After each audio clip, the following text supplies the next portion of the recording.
नमस्कार। मैं हूँ एक कलाकार। नहीं, ये मैंने किसी और के लिए नहीं बल्कि अपने लिए बजाया है, क्योंकि 2 महीने अपने घर पर बंद रहने के बाद बिना किसी कमाई, बिना किसी आमदनी के मुझे इस बात का एहसास हो गया कि मैं भी किसी कोरोना वॉरियर से कम नहीं हूँ। मैं भी अपनी एक जंग लड़ रहा हूँ। एक जंग वो कि मैं अपनी देश की सुरक्षा के लिए अपने घर पर बंद हूँ, और दूसरी जंग है मेरे खर्चों से। क्योंकि जिस घर पर मुझे बंद रहने के लिए कहा जा रहा है, मैं 2 महीने से बंद तो हूँ, लेकिन उस घर का किराया मुझे देना है, अपनी किश्तें भी देनी है, अपना खर्चा भी उठाना है, इलेक्ट्रिसिटी बिल भी भरना है। सारे खर्चे अपनी जगह पर बराबर वही हैं, उनमें कोई कटौती या किसी तरह की कोई रिबेट या रियायत नहीं दी गई है। हाँ, ये कहा गया है कि आपके मकान मालिक आपसे किराया नहीं ले सकते 3 महीने तक, लेकिन 3 महीने के बाद वो देना कैसे ये तो नहीं बताया। क्योंकि अगर मेरा किराया 1 महीने का 20,000 रुपये है, तो चौथा महीना लगते ही वो किराया तो 80,000 रुपये हो जाएगा। वो कैसे दिया जाएगा? एनीवेज, ये रही बात की बातें। शूटिंग कब स्टार्ट होगी, इसके बारे में किसी ने सोचा है? क्योंकि ये तो बहुत बड़ी गैदरिंग है, लगभग 100 लोग एक साथ मिलकर एक शो, एक सीरियल बनाते हैं। वो कब स्टार्ट होगा, किसी ने सोचा है इस बारे में? क्योंकि हम लोग वैसे ही 3 महीने के क्रेडिट पे काम करते हैं। जो काम मैंने जनवरी फरवरी में किया था, उसका पैसा मुझे आज तक नहीं मिला, और कब मिलेगा ये भी नहीं पता। और मेरे पास तो अगर शो है तो शायद लॉकडाउन ख़त्म होने के बाद मैं वो शो ज्वाइन कर लूँगा और मेरी रोलिंग शुरू हो जाएगी। जिनके पास शो नहीं है उनका क्या?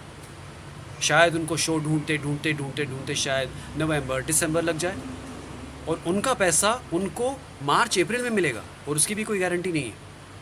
ये लोग कैसे कैसे ये सब करेंगे लोग मैनेज? किसने सोचा है इस बारे में? किसी ने कलाकार के बारे में बात की? कल को लॉकडाउन खुल गया या फिर कोई रिलैक्सेशन मिल गई तो दुकानदार अपनी दुकान खोल लेगा, बिजनेसमैन अपना फैक्ट्री चालू कर देगा, रेस्टोरेंट जिसका होगा वो रेस्टोरेंट खोल देगा, और जिसकी रेडी होगी वो तो अपनी रेडी लगा कर बैठ जाएगा। कलाकार क्या करेगा? हम तो वर्क फ्रॉम होम भी नहीं कर सकते, हमें तो शूटिंग्स में ही जाना है। और इस शूटिंग से जुड़े हुए कितने लोग हैं, चाहे वो स्पॉट बॉय हो, जूनियर आर्टिस्ट हो, लाइट मैन हो, डायरेक्टर्स हो, असिस्टेंट डायरेक्टर्स हों, हमारे ड्रेस दादा हों, एक्टर्स हो, जितने भी हैं, ये कहाँ जाएंगे, कैसे काम करेंगे?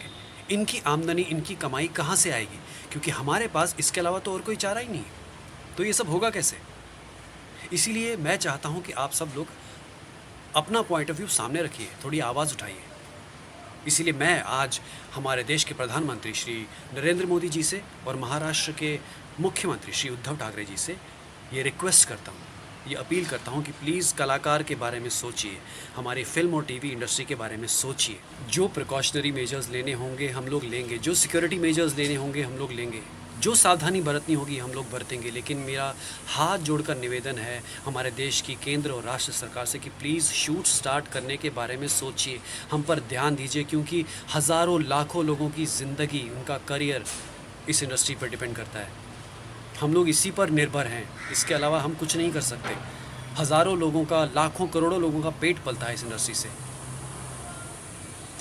अगर हम लोग घर पर इसलिए बैठे हैं ताकि कोरोना वायरस बाहर निकल के हमारी जान ना ले ले, लेकिन अगर हम लोग इसी तरह बिना आमदनी के, बिना कमाए अपने घर पर बैठे रहे, तो हमारे खर्चे हमारी जान ज़रूर ले लेंगे। कृपया हमारे बारे में सोचिए। मैं रिक्वेस्ट करता हूँ हमारी फिल्म और टेलीविज़न इंडस्ट्री से जुड़े हुए सभी लोगों से कि अगर वो मेरी बात से सहमत हैं तो इस बात को आगे बढ़ाइए।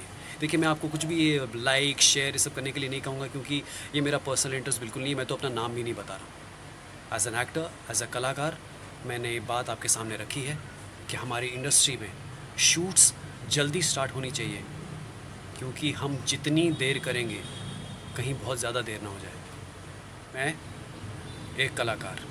जय महाराष्ट्र, जय हिंद, जय भारत।